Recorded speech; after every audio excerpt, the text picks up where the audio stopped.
Hi, my name is Jory and I work at Limeade. We're a corporate wellness technology company and we're really passionate about creating strategies that drive real employee engagement. I'm really excited to announce two speakers that are going to join us today. First off, we have Dr. Laura Hamill. She's our Chief People Officer here at Limeade and also the Director of our Research Institute. In addition to leading our people team, she's passionate about nurturing our culture of improvement, developing groundbreaking people practices, and architecting employee engagement strategies for Limeade. Before Limeade, she owned Paris Phoenix Group, an organizational research and assessment consulting firm focused on improving employee engagement, culture alignment, and creating evidence-based talent management systems. She also worked at Microsoft as the Director of People Research. Joining us today is Dan Harris, Workplace Insights Analyst at Quantum Workplace, an employee engagement software company that offers surveys, recognition, goal tracking, and appraisals. Dan is responsible for analyzing organizational data and articulating employees' perceptions in ways that facilitate meaningful change. He has years of experience with all phases of research, ranging from data collection and logistics to advanced analysis and consulting. He has a master's degree in industrial organizational psychology and is currently a doctoral candidate for industrial organizational psychology at the University of Nebraska, Omaha. I'm going to kick it off to Laura to kick off our webinar today. Great. Thanks so much, Jory. So we're really excited to be here with you all today to share with you some research that we've conducted together. We're going to give you a bit of an overview of the research, and we're going to dig into some particular topics. And those topics are the relationship between well-being and employee engagement, and also organizational support for well-being. We're going to spend a little bit of time going deep on that. And then also, what are some of the business results that this could really have an impact on? And then we're going to talk about some of the kind of practical aspects of this. How do you actually put some of these ideas into action? So to start, we're going to give you a little bit of an overview of what we did and our methodology. So the approach that we took was, it was a joint project, again, between Limeade and Quantum, and all of this research is summarized in this report that you can absolutely have access to and read. The way that we did this is that we developed the survey questions together, and then Quantum administered those survey questions in their employee engagement surveys they do with their customers. So we were able to get responses from over 1,200 employees, and we actually had a pretty wide and pretty broad set of different markets that were represented.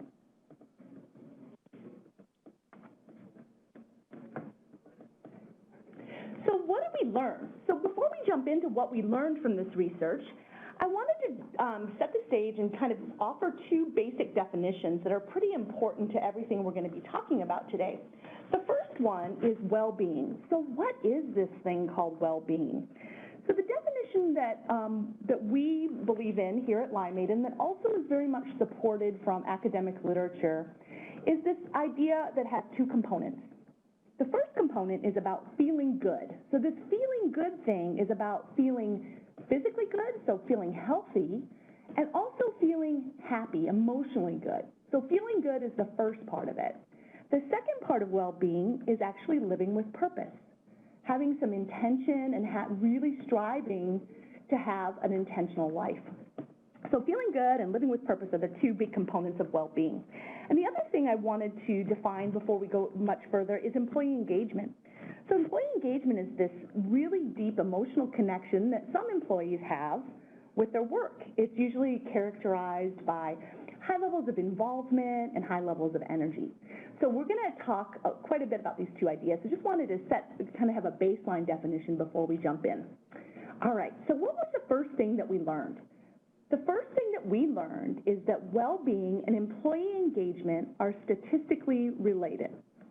What's cool about this is that other companies have found these kinds of relationships. So Gallup has found this before. We've found this in other research, but it was nice to see this validated. Let me describe it a little bit. So we took this idea of well-being as a starting place, and we had a particular item on the survey that asked people about their own perceptions of their well-being. So we took that item and then basically made two groups. So people who were really favorable around their own well-being and people who were less favorable. So we took those two groups, you can see here represented in this bar chart, and then we looked to see how did they respond to other survey items that we had administered. So this particular result is looking at a cluster or a group of items that are related to employee engagement. So if you put all those employee engagement items together and then looked at these two groups, what we found is that those participants who had lower well-being were only 50% favorable on these employee engagement items, while people who had higher well-being were actually 88% favorable. So for us, that was really important because we are trying to understand what the relationship is between well-being and engagement. So if you feel good, what we think is if you feel good and live with purpose, that's pretty, that could be thought of as a pretty fundamental piece of employee engagement. It's hard to come to work every day and feel excited about what you're working on if you don't have the physical or emotional energy to do that, or if you feel like you don't really have a lot of meaning and purpose in your life. So that was the first really big result that we were looking at and were really excited about. So we dig a little bit deeper into that, and what we have on this slide is the same idea, those two buckets. So that lower well-being group and that higher well-being group. But these were just some of those specific items that we looked at. Remember in the prior slide, it was an aggregate of all those employee engagement items. Here we just pulled out a few of them to show you. So what you can see here is that those employees who have higher well-being have much more favorable scores on enjoying their work, much more favorable scores on intending to stay in the company, higher scores on team loyalty, and very much higher scores on recommending their company as a great place to work. So I think when you break it down that way, you can see even more that there's something really interesting going on here in the relationship between well-being and employee engagement. So switching gears a little bit, we care so much about this topic of well-being, and knowing that it's related to employee engagement is so important to us. But we wanted to really study in a little bit of a deeper way, what are the conditions that are required for well-being to actually happen in an organization? So what we call that organizational support. So what needs to happen throughout the organization in order for well-being to actually be improved? So that was another area that we studied in this research. So we first were looking, again, at those two groups, higher well-being and lower well-being groups. And we wanted to see what was the score on some questions related to organizational support. And what we found is there was a really strong relationship between high levels of well-being and high levels of organizational support. So what we found is that those people with high well-being, also 72% of them were favorable on reporting that they had organizational support in their organization. So the correlation between well-being and organizational support was 0.66, so pretty high relationship. And it makes sense, it's intuitive that if you work somewhere where you feel like they actually care about you as a human being and that they are taking action to support employees in their well-being, it's probably no surprise that it's more likely that you actually have well-being. So we thought that was pretty interesting. Also, just to kind of add on to that, only 7% of our sample who had higher well-being reported low levels of organizational support. Now, when we actually looked at that second group, remember that lower well-being bucket? Those people only had 8% who reported having high levels of organizational support. So really flipped, the percent favorables flipped for those that lower well-being group. So definitely seeing something interesting going on here with the concept of organizational support. So what is this thing called organizational support? And this is really one of the big things that we were testing in this research. Last year we had created the components or the model of organizational support. So this is what we were really digging deep into in this research. So just to explain it a little bit, what we think is that if an employee is really being supported by the organization, there's some things that are happening. So at the local level, when we think about local being kind of those people who sit around you at work. Your manager, how does your manager talk with you about your well-being? How does your team and the people who are your coworkers, do they ever talk about their own well-being? Are they good role models for it? Do they support you? What's happening with the physical work environment? Are there other social networks in the organization that support or talk about well-being in any way? So we call that local support. But then there's also things that are happening at the whole company, which we call organization-wide support. So how do leaders talk about or show that well-being is important? Are they pretty good role models about their own well-being? Is there some strategic alignment that's been made in the organization to show that the well-being of our employees actually matters to the success of our business? And then are there any really visible tools or programs? Are there ways for employees to measure their own well-being, to have interventions and resources to actually improve their own well-being? And then all the way around the outside is culture. We believe that culture is really important to every component of the org support model. So this org support model is where we really wanted to dig deeper.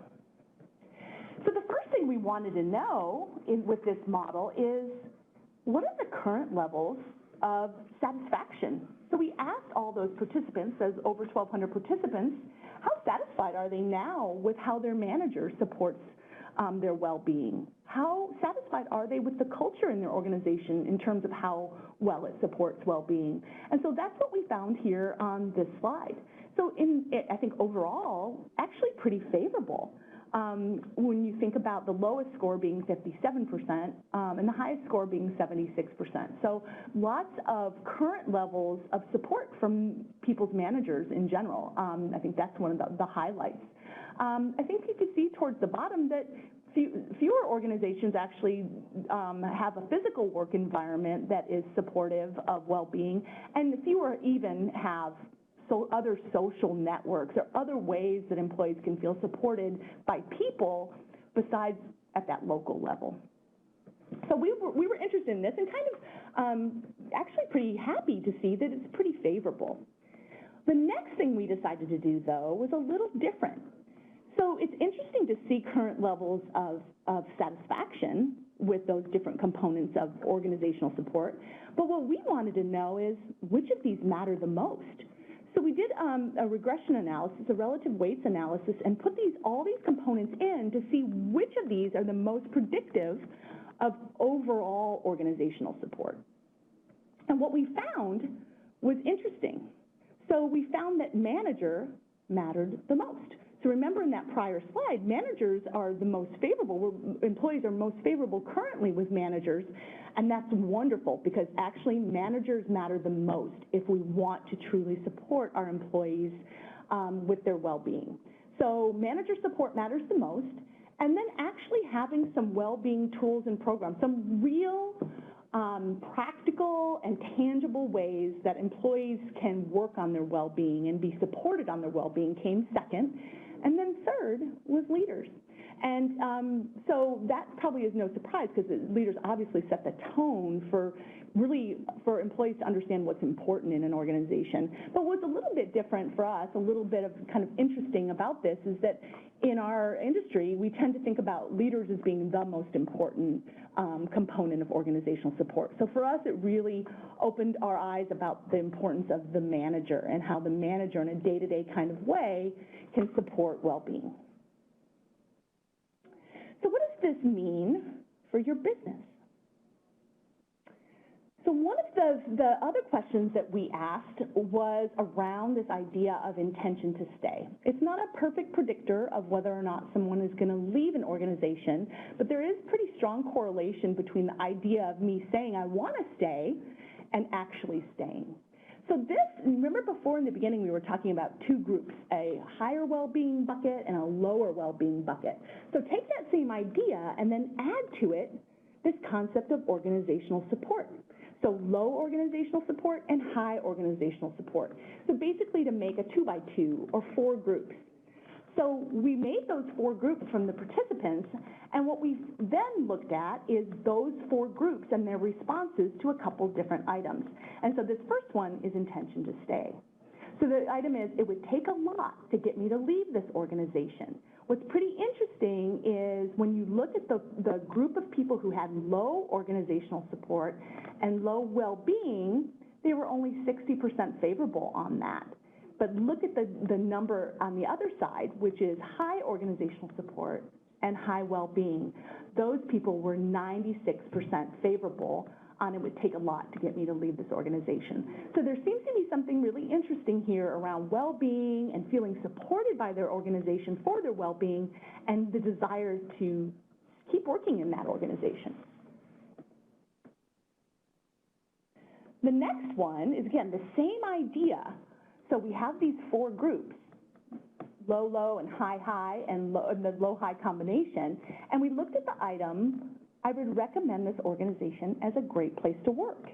So that low group, low organizational support, low well-being was 65% favorable on recommending the organization as a great place to work. And then on the other end of the graph, high org support, high well-being people were 99% favorable. So what we really see here is some really strong results to say that well-being and organizational support seem to really play a role in people wanting to stay working in the company and a role in people believing that the organization is a great place to work. So one other piece that I'd like to go a little bit deeper on is the concept of culture. Remember when we were showing that org support model, culture was the circle that went all the way around everything. You all probably know that culture matters so much because it impacts everything that happens in an organization. It really tells people how to behave. And so culture is the underlying norms and values and beliefs. And what we know is that you could have the best well-being program in the world or the best employee engagement approach in the world, but if the culture of the organization isn't aligned with it and is not supportive of it, it's going to be really hard for you to be successful. So what we wanted to also study is what kind of culture do you need to have in order for there to be well-being support? And so we had 10 different cultural attributes that we tested, and we put all of these cultural attributes into our model and looked at how they actually predicted overall perceptions of culture that supports well-being. And we found that there were 4 cultural attributes that rose to the top. One that values the whole person, and that makes a lot of sense, really thinking about people as people.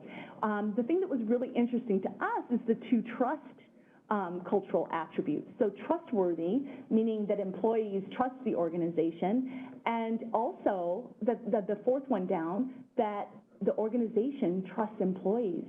So we really see this concept of trust as being so important in the relationship between the employee and the employer if you're trying to support your employees' well-being. And then the 3rd one is one that invests in its employees. It really is a way to say, there's put your money where your mouth is, show us that you actually care about us by investing in us.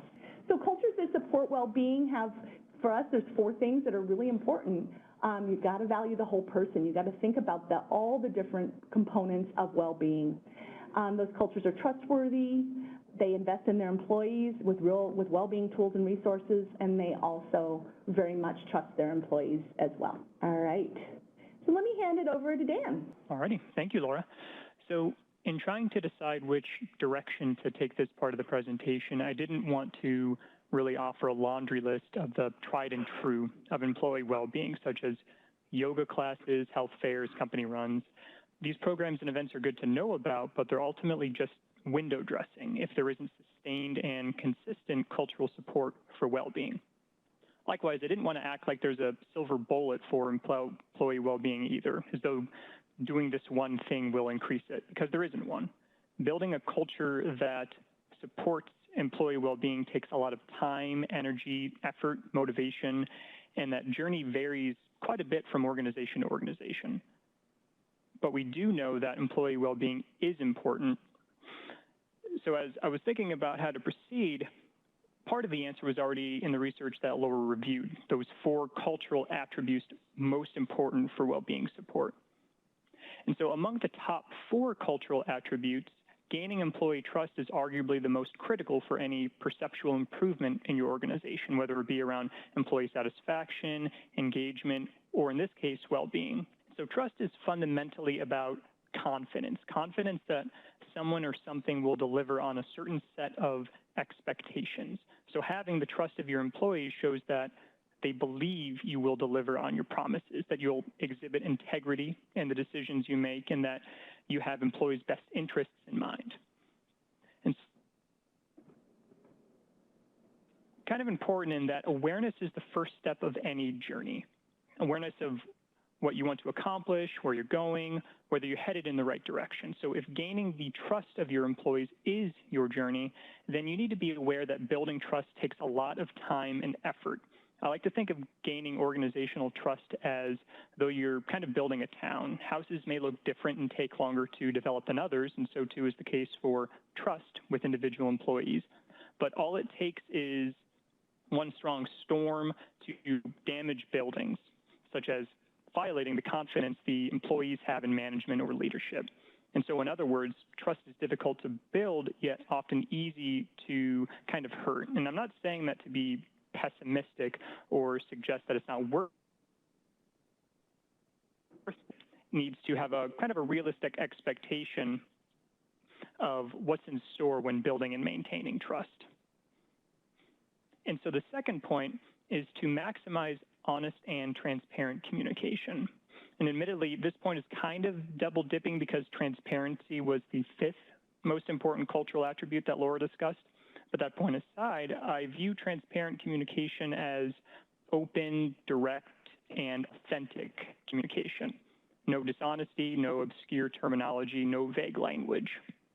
I've seen countless times how a lack of communication, poor quality communication, or even misdirected communication can result in higher levels of uncertainty amongst employees.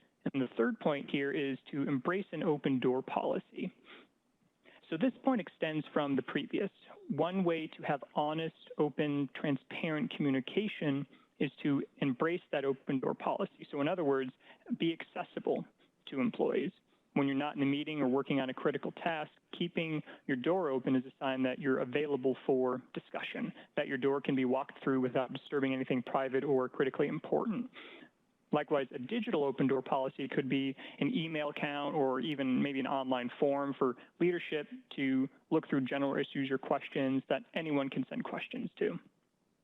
And this can even extend to less formal channels, such as leadership having lunches with different individuals or teams on a monthly basis, talking with people that leadership may not typically have visibility to, and vice versa.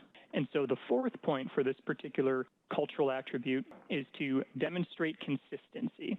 And so this suggestion is potentially the most important for gaining employee trust because you can't build a house on water. And what I mean by that is if your promises, actions, and even emotional reactions are inconsistent, then there's not a solid foundation on which to build trust. So essentially, keep promises. If a promise is made that eventually has to be broken, be transparent about why things change so employees can realign and adapt their expectations. If your organization has values, model them. Walk the walk, talk the talk. If leadership asks for feedback in the form of, for example, an engagement or well-being survey, act on those results, follow through. What I always like to say when organizations notice kind of lower results in their engagement surveys, especially if there isn't follow-through, it's kind of like asking someone for their feedback, yet not do anything with that feedback. So as an example, say you walk up to an acquaintance at a cocktail party, ask them how they're doing, and then after they respond, you simply walk away. That would just be kind of awkward and uncomfortable, and that's how employees feel when they offer feedback, but they don't see any follow-up from leadership or managers. So just as honest and transparent communication helps reduce uncertainty, so too does demonstrating consistency. I thought I'd just jump in with some, maybe a little supportive example here at Limeade on these, and completely with you, Dan, how hard this is and that it's ongoing and it takes a lot of time and effort. One of the things that just jumped out to me was embrace an open door policy. One of the things that we have here is no doors. None of the leaders sit in offices. We all sit on desks just with our employees too, and I think it does send the message that all leaders are approachable and that we are all together as a team working on the same things. We also care a lot about getting employee feedback. We do weekly surveys, and we do regular quarterly solution sessions, which are like focus groups with our employees. But I'm with you on the making sure to take action on the weekly surveys. It's hard when you do that every week, but the way that we do that is we have once a week leadership team meeting, and we go through those results there, and we also have each leader empowered to take action and really understand those results. So those are just a couple examples that I thought I'd share. Yeah, those are great examples. And so for this next cultural attribute of trusting employees, this aspect of trust is that other side of the coin of what I've discussed so far. So just as communication is a two-way street from one person to another, you can think that mutual trust between employees, all employees throughout an organization, is also important. So in terms of trusting employees, my first recommendation is kind of letting them make mistakes and learn. And so this may seem a little odd, but I'll clarify. So I'm not saying to let employees make mistakes without consequence, and I'm also not saying to let employees make mistakes instead of training them. What I am suggesting is to let employees make mistakes in a responsible, accountable manner that kind of allows them to grow without fear of punishment. And there's a term called psychological safety that's highly relevant. So in this case, if employees believe they have to be absolutely perfect whenever they're at work, else they face some kind of punishment, then there's a pretty good chance they don't feel psychologically safe. But if they do feel psychologically safe, there's a higher likelihood that they'll feel comfortable trying new things. However, it's actually the leaders and managers' responses to mistakes that matter more than mistakes themselves. If leaders and managers are risk averse, then this suggestion simply wouldn't work. You can't embrace responsible mistake making if you don't like risks to be taken. Instead, trust employees to responsibly explore and play with what they do. Trust them to eventually make more advanced mistakes as they receive feedback and guidance on what they've done wrong or not optimally in the past. Coaching employees, mentoring them, having after-action reviews. And so overall, if you don't make mistakes, then I would suggest you're probably not growing personally or professionally. You're simply not moving beyond your comfort zone. And so what naturally kind of emerges from mistakes is innovation. So this flows from that first point because innovation is inherently risky. So this and the previous point could kind of be combined into one point of being more comfortable with taking responsible risks. That said, I separated them because making mistakes doesn't necessarily have to be innovative. Not all jobs require innovation, and some may even be limited in their innovative capabilities due to policies, rules, regulations. But one aspect that's especially important for this point is that innovation doesn't have to be earth-shattering. It doesn't have to be radical or extreme. It doesn't have to be a 5-year strategic initiative or anything like that, or even occur just in R&D or marketing. Innovation, simply put, is just an outcome that's unique and useful. It could be almost anything in an organization. It could be an employee writing some code that automates an otherwise mundane process, saving him or her a few minutes every day or a few hours each week. A team could conduct their meetings in a unique way that boosts productivity and participation. But these innovations can't happen if a culture is guided purely by tradition, that this is the way it's always been. And these innovations can't happen if employees don't know they can be creative.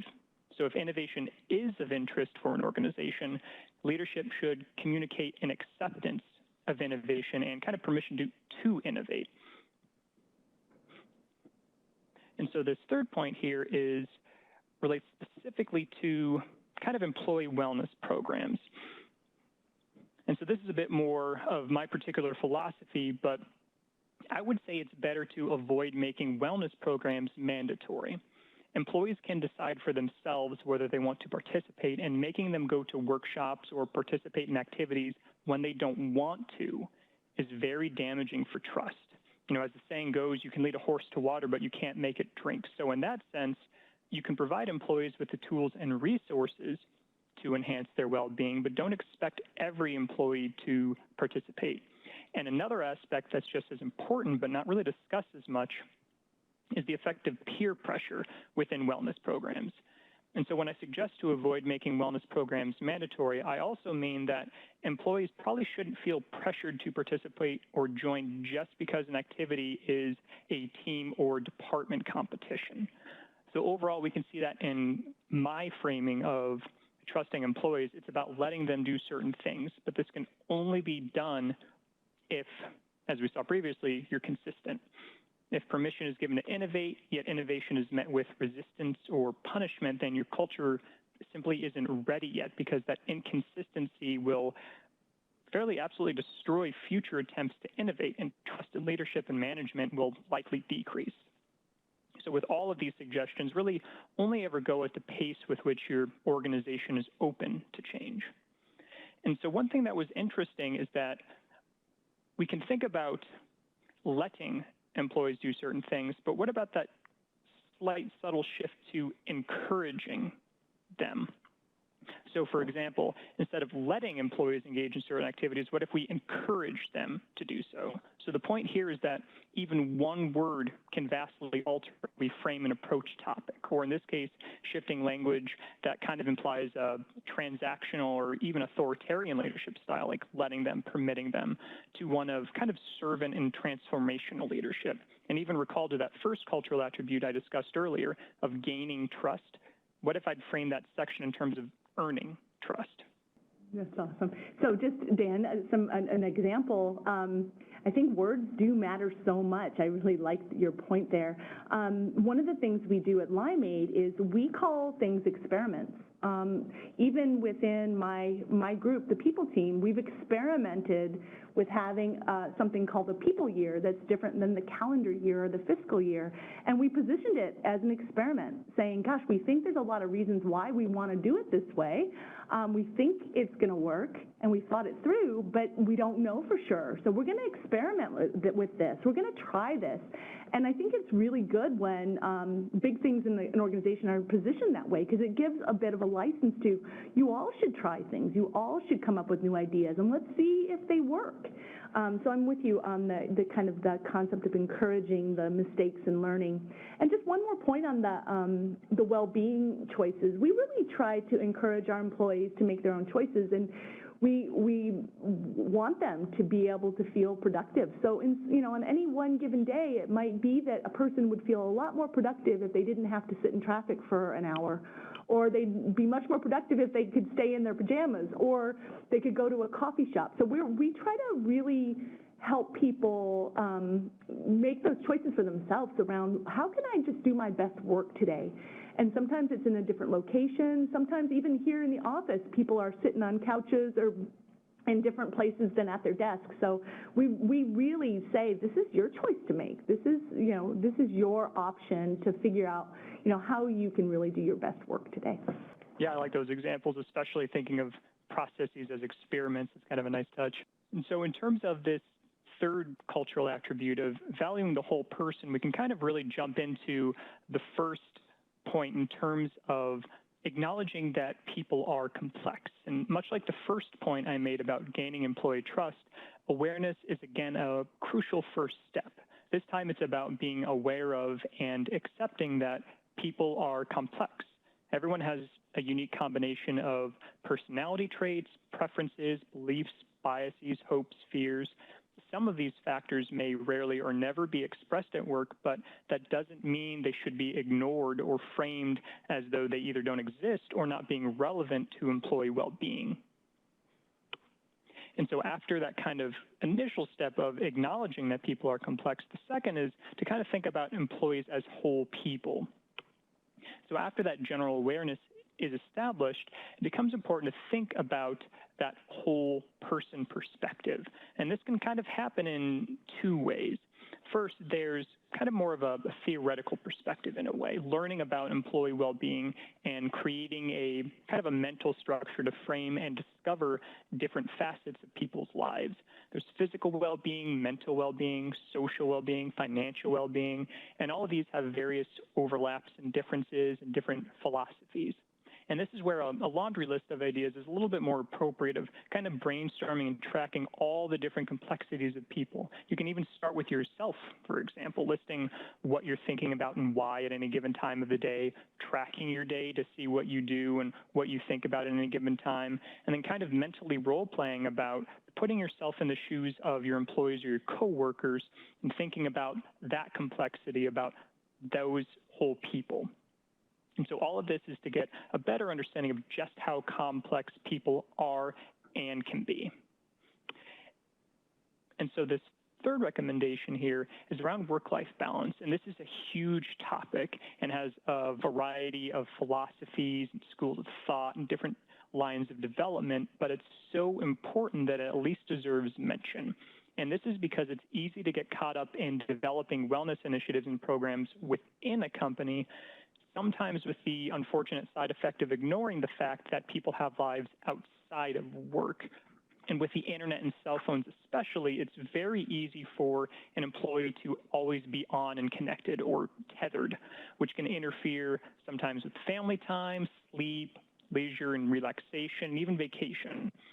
So I believe it's critical that employees' lives outside of work are respected and valued. And a one-size-fits-all approach to work-life balance, but there are always steps that can be taken to improve work-life balance, however small or large they might be. Could be flex time, remote work, paid maternity and paternity leave, not emailing, texting, or calling employees after designated work hours, casual dress days. There are a lot of potential options that could best suit your organization's specific need and situation. So this point is simply a reminder that all organizations, when possible, should strive for work-life balance.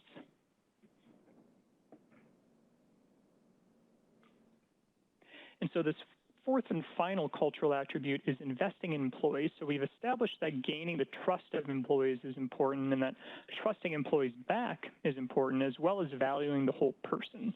All three of these points naturally fit within the broader theme of investing in employees. To gain trust, give trust, and value people is to invest in them. And so my first point in terms of investing in employees is to provide. And what I mean by this is providing is the first step because tools and resources can't be used if they don't exist. These opportunities are almost limitless, such as essentially a laundry list, kind of adjustable standing desks, ergonomic chairs, separating sick days from vacation days, wellness stipend, online recognition software, on-site gym, bus passes. And again, this list goes on and on. There are dozens, if not hundreds, of different kinds of possibilities within that.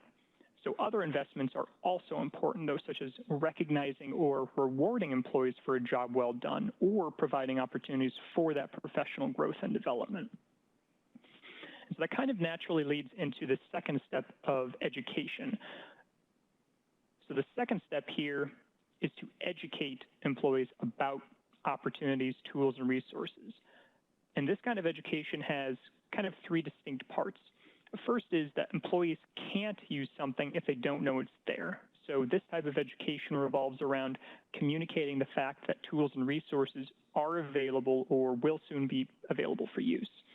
And second, most employees won't use something if they don't know how to use it. So this is where webinars, workshops, information campaigns come into play. And then finally, even after employees know something is provided and they have information to know how to use it, even then you'll have hesitation if they don't know how it benefits them or why it's important. So while employees are being educated about using a tool or resources, they can simultaneously be educated about what potential value it could bring to them. And so this third step for investing in employees is about continuously promoting various aspects of well-being improvement. So education is a form of promotion, but this particular step goes a little bit deeper than that. So for example, if your organization can't afford specific tools or resources such as standing desks or ergonomic chairs, then promote the use of kind of parallel alternatives such as walking breaks or sitting stretches and exercises. So certain tools and resources may at first seem like accessories rather than a core cultural component, but those resources can slowly yet surely become core components if they're consistently promoted. And promotion doesn't just have to relate to well-being tools and resources. It can extend to promoting more meaningful relationships between coworkers or between managers and their direct reports, promoting a growth of culture of growth, and so forth. And so the fourth and final recommendation here in terms of investing in employees is that this is a bit of an interesting one because it essentially occurs at every stage of cultural improvement and kind of envelops everything I've discussed. So this is the first step, the last step, and everything in between. So for example, before providing tools and resources for employees, ask them what they want. Measure preferences for certain opportunities, whether it be open-ended, fill-in-the-blank kind of questions, or even items like choose the top 3 from this list of 15 options to give them a choice, a sense of agency, of feedback. Measure how frequently or in what number employees attend educational webinars or workshops. Measure how many employees use certain tools and resources, usage statistics. Measure employee perceptions of those tools and resources kind of more longitudinally over time, like 3, 6, 12 months after those resources are brought into your organization. Because measuring employee perceptions is important, but one caveat is that measuring something implies that it's important or at least part of some decision-making process. So measure or gather employee feedback only if action will be taken on that feedback. Otherwise, as I mentioned earlier, whether you're working to improve overall, whether you're working to improve kind of health metrics, engagement levels, or employee happiness, measurement is critical for the success, really, of any program.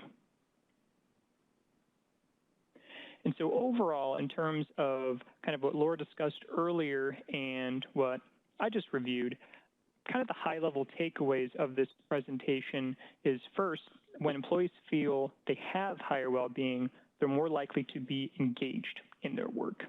Likewise, another aspect of the research found that helping employees with well-being largely revolves around kind of managerial support and those well-being tools and programs.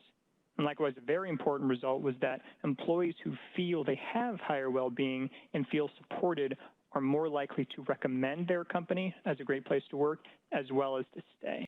And especially with the points that I'd mentioned throughout, that fourth and final point is to be intentional in how your culture supports well-being. Thank you so much, Dan and Laura. And if you have any questions, we have a few minutes left in the hour, so submit them to the Q&A box and we'll start going through them.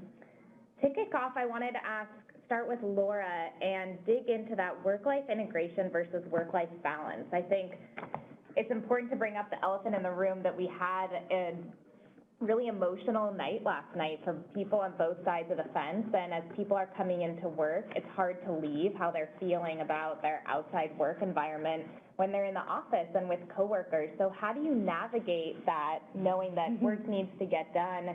We don't want to have divisive conversations at work, but at the same time, we want to create an environment where you can feel those emotions that you're feeling.